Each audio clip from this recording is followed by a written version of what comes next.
হাঁসের মাংস প্রিয় না এমন মানুষ খুঁজে পাওয়া যায় না। আর সেটা যদি হয় খুলনার ঐতিহাসিক রেসিপি নারকেল দুধ দিয়ে হাঁসের মাংস রান্না তাহলে তো কথাই নেই। এখানে এড করলাম পটল। পটল দিয়ে হাঁসের মাংস খেয়েছেন কেউ? আমি তো খেয়েছি সেদিন। নিজের রান্না খেয়ে নিজেই আমি পাগল হয়ে গিয়েছিলাম। তো ঘোড়ার ডিমের বিভিন্ন রকম ঘোড়ার ডিম টাইপের রান্না রেসিপি দেখতে অবশ্যই ঘোড়ার ডিমের পেজে নজর রাখবেন। আর আসেন এখন গল্পের দ্বিতীয় পার্টটা শুরু করি। আমার এমন কথা শুনে মা তো হেসে লুটোপুটি বাবাকে ডেকে বলল, তোমার গুণধরী মেয়ের কথা শোনো, বলে কি ব্যাচেলার থাকবে? আরে পাগলি মেয়ে, মেয়েরা কখনো ব্যাচেলার থাকে না। ছেলেরা বিয়ে না করলে তাদের ব্যাচেলার বলে। এদিকে বাবাও হাসছে। বুঝলাম ব্যাচেলার শব্দটা মেয়েদের জন্য নয়। মাকে জিজ্ঞেস করেছিলাম, মেয়েরা বিয়ে না করলে তাদের কি বলে? মা বলল, অত জানি নে বাপু, মেয়েদের একটা সংসার দরকার হয়, মেয়েদের বিয়ে দিতে হয়। বাবা বুঝিয়ে বলল, শোন মা, বড় হয়েছিস, এবার তো বিয়ের কথা ভাবতে হবে। তো নিজের একটা সংসার হবে, তো নিজের একটা ঘর হবে। বাবাকে বললাম, নিজের ঘর তো এটাই, বিয়ের পর কি ওখানে নিজের মতো করে থাকতে পারবো? মেয়েরা সব পারে মা, পরকে আপন করার ক্ষমতা আছে শুধু মেয়েদেরই। বাবা আমাকে এভাবে বুঝালেন। আমি বললাম, যদি না পারি, আমার মনের মতো না হলে আমি কিন্তু চলে আসবো আবার। তখন আমাকে জোর করে পাঠাতে পারবে না। বাবা শুনে বলেছিল, বেশ, তোর জন্য এ বাড়ির দরজা মুক্ত রইল। বাবা-মায়ের কথা শুনে বুঝেছিলাম মেয়ে বড় হলে তার বিয়ে দিতে হয়, তার একটা সংসার করে দিতে হয়। আমার ইচ্ছে ছিল না বিয়ে করে সংসারী হতে। নিজের বাড়ি ছেড়ে অন্যের বাড়িতে গিয়ে থাকা, অন্যের বাবা-মাকে বাবা-মা বলে ডাকা, কেমন যেন একটা বাধ্য জীবন। আমি এমনিতেই বাবা-মায়ের আদরে মেয়ে, তার উপর স্বাধীনভাবে থাকতে ভালোবাসি। আমার উপর কেউ নজরদারি করবে, কারো হুকুম চলতে থাকবে, এটা ভাবলেই যেন কেমন লাগতো। তারপরেও আমার কপালে বিয়েটা লেখা ছিল, তা না হলে বিয়েটা হয়?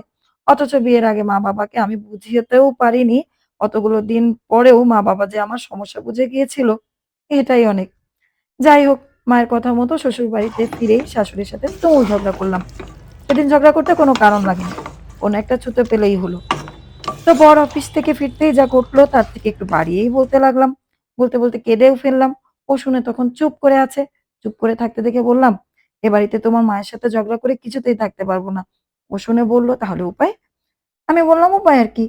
আমি ভেবেছি আমি আর তুমি আমার বাবার বাড়িতে গিয়ে থাকবো। আর ওখান থেকে তোমার অফিস যেতেও সুবিধা হবে।" আমার কথা শুনে আমার বর বলল, "ঠিকই বলেছ। এত অশান্তির মধ্যে থাকা যায় নাকি? অফিস থেকে ফিরেই সেই রোজ অশান্তি। এ বাড়িতে থাকলে অশান্তি আরো বাড়বে। তুমি ঠিক সিদ্ধান্ত নিয়েছ। আমি তোমার সাথে ওখানে গিয়েই থাকবো। অশান্তির থেকে শান্তি ভালো।" বুঝলাম ছেলেও মাকে চিনে নিয়েছে। শাশুড়ির সাথে ঝগড়াঝাটি করে পরের দিন বেরিয়ে এলাম। দেখলাম শাশুড়িও বেশ খুশিতেই আছে। মেয়েদের ছেলেও যে বাড়ি থেকে বেরিয়ে যাচ্ছে, কোনো আক্ষেপ নেই। মনে ভাবছিলাম, মা তো নাকি পাশানি? পরে ভাবলাম, হাতে টাকা আছে তো, টাকাই ভুলিয়ে রাখবে। শ্বশুরমশাই ভালো চাকরি করতেন, পেনশনের মোটা টাকা পাচ্ছেন, তার আবার মায়া মমতা। ছেলের মায়ের প্রতি ভালোবাসা নেই, সেটাও বুঝলাম। নিজের বাড়ি ছেড়ে বেরোচ্ছে মানে হাড়ে বুঝতে পেরেছে। এতদিন মায়ের মুখের উপর কোনো কথা বলেনি, কিন্তু সেটা কাজে করিয়ে দেখিয়ে দিল। কিছু জিনিসপত্র গুছিয়ে নিয়ে চলে এলাম বাপের বাড়িতে। মনে ভাবলাম, আর তো অশান্তি নেই। এবার থেকে জীবনে শান্তি আর শান্তি। ১ সপ্তাহ বেশ ভালোই কাটলো। বাবা বাজার করছে। মাছ-মাংস থেকে শুরু করে নানান জিনিসপত্র আসছে প্রতিদিন।